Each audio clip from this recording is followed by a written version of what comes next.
આપ જોઈ રહ્યા છો એનએન ન્યૂઝ. હું છું એન્કર અર્પિતા પટેલ. હવે જોઈએ અગત્યના સમાચાર.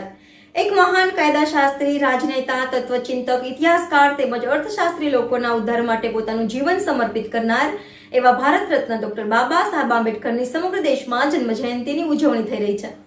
ત્યારે નિઝર તાલુકાના રૂકમિક તળાવ ગામમાં પણ ભારે હર્ષ તથા ઉલ્લાસથી આ વિશેષ પર્વની ઉજવણી કરવામાં આવી હતી, જેમાં ગામના સરપંચ દાસુભાઈ વસાવા તેમજ ગ્રામજનોએ ડોક્ટર ભીમરાવ આંબેડકરની પ્રતિમાને દીપ પ્રાગટ્ય કરી ફૂલની માળા પહેરાવી નમન કર્યું હતું. ગામના વડીલો તથા સ્ત્રી પુરુષો તથા ગામ રક્ષક દળની ટીમ સહિતના લોકોએ આ વિશેષ દિનને ઉજવવા ભેગા થયા હતા. દેશ માટે સંવિધાન ઘડનારા ડોક્ટર ભીમરાવ બાબા સાહેબ આંબેડકરની જન્મ જયંતિની ઉજવણી કરનાર આજના દિવસને યાદગાર બનાવ્યો હતો.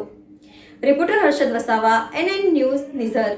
દર્શક મિત્રો, તમારી આસપાસ બની રહેલી અવનવી ઘટનાઓ વિશે જાણવા માટે એનએન ન્યૂઝને લાઇક કરો, શેર કરો, સબસ્ક્રાઇબ કરો અને બેલ આઇકન પ્રેસ કરો, જેથી આપને નોટિફિકેશન્સ મળતી રહે.